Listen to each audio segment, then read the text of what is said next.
Hi, I'm Lijesh. Here I am doing a PowerPoint presentation about pre-operative fasting. Pre-operative fasting, always misinterpreted as Nil By Mouth. Let us see more about pre-operative fasting in this PowerPoint presentation. The aim of this presentation to provide basic information about pre-operative fasting for multidisciplinary teams involved in the care of surgical patients, improve nursing and medical team understanding of pre-operative fasting guidelines. The purpose of this presentation is 1. Improve patient safety. Minimize the risk of aspiration, prevent omissions of important medications, reduce the risk of dehydration and hypoglycemia. 2. Improve patient satisfaction. Avoiding excessive periods of fasting, improve patient comfort and hydration. 3. Improve theater efficiency. Avoiding delays and cancellation due to inadequate fasting. The aim of preoperative fasting is to minimize residual gastric volume and acidity, to reduce the risk of regurgitation and aspiration, reduce the consequences of aspiration if it occurs. If patient is in elective surgery and if patient is in morning list, nothing to eat or drink after 2 o'clock except clear fluids. Encourage clear fluids until 6 o'clock in the morning. If patient is for afternoon list, light breakfast before 7 o'clock in the morning and encourage clear fluids until 11. Advise up to 50 ml water every hour. Light breakfast, a small bowl of cereal such as Rice Krispies or cornflakes with skimmed or semi-skimmed milk, or a slice of white toast with honey, jam or marmite, and avoid butter. Avoid high-fiber cereals such as Weetabix, muesli, bran, high-fiber breads, and cooked breakfast.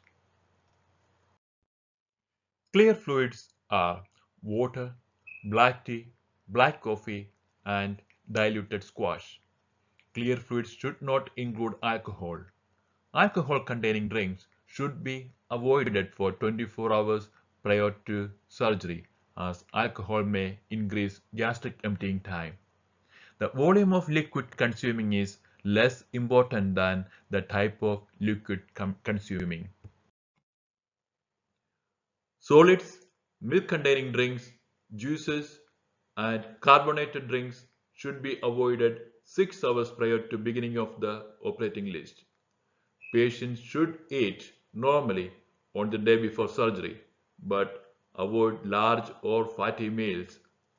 Fat and dietary fibers tend to remain in the stomach for longer than other foods. Both amount and type of food must be considered. Chewing gum and boiled sweets are not considered as clear fluids. Chewing gum should not be permitted on the day of surgery.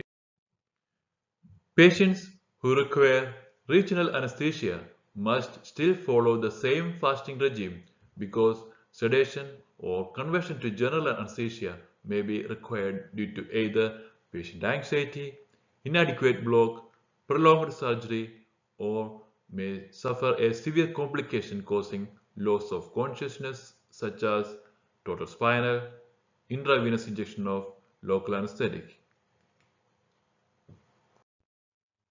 Patient can have up to 50 ml water every hour to reduce the risk of dehydration. Encourage regular mouth care. If surgery is delayed, consider to start intravenous fluid therapy. Omission of drugs constitutes a drug error. Continuation of most chronic medication before and after surgery is necessary to prevent destabilization of chronic conditions. Analgesic drugs should not be omitted unless instructed by the anesthetist except NSAIDs. Pain may prolong gastric emptying time, may consider IM or IV administration. The rate of non-surgical complications increases with the length of time patients are without their regular medications. Anticoagulation drugs, antiplatelet drugs, diabetic drugs, monoamine oxidase inhibitors, and oral contraceptives should be omitted preoperatively. Follow trust policy during omission of these drugs or seek medical advice. Example, preoperative fasting, diabetic guidelines. Suckered heparin therapy may used by the surgeon in some cases. Patients should take their regular medications in time except above mentioned unless there is advice from the surgical team or anesthetist. Up to 50 ml water may be given orally to help patients to take their medication. Unless specifically instructed by the anesthetist, the following drugs should not be omitted: anti-epileptic drug, asthmatic or COPD medications, antihypertensive drugs with the exception of AC inhibitors in some cases, drugs used for ischemic heart disease, statins, corticosteroids, and analgesics. And please remember, the medications for Parkinson's disease must be given in time. Do not omit. If in doubt, contact the anesthetist.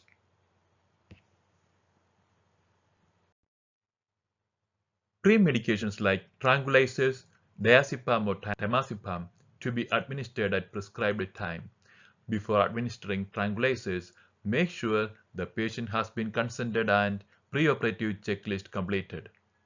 The routine use of histamine 2 receptor antagonist is not recommended for adults. The anesthetic team might consider pre-medications such as H2 receptor antagonist, sodium citrate, gastrokinetic agent, or proton pump inhibitor. Diabetic patients must omit their regular diabetic medications before surgery on the day. Follow the diabetic preoperative fasting protocol in the trust.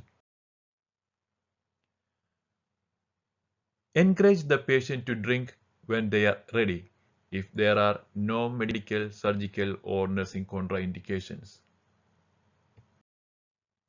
Children should follow the same preoperative fasting regime as adults, except breast milk. Breast milk may be given up to 4 hours before the surgery, but formula milk or cow's milk should be avoided from 6 hours prior surgery. Clear fluids or breast milk can be offered to infants and children when they are fully awake following anesthesia, providing there are no medical, surgical, or nursing contraindications. Thank you for listening.